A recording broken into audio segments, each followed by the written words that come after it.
front of me is Samsung Galaxy Z7 Flip, and today I would like to show you how you can change font style.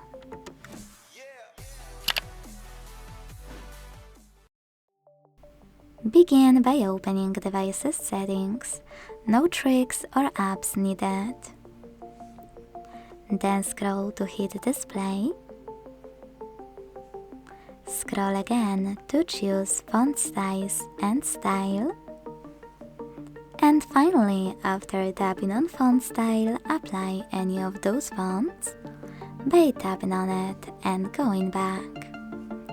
As you can see, after a few seconds, style of my font has changed. If you want to try something more interesting, you can go back to the same settings and this time hit Download Fonts over here. That's actually one of my favorite things to do. Just tap on Perfect Font Style, like for example this one. Hit Install at the bottom, check it out over here.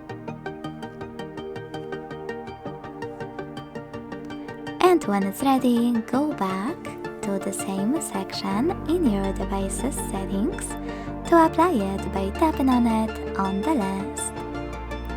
Thanks so much for watching. If you enjoyed this video, leave a like, comment and subscribe.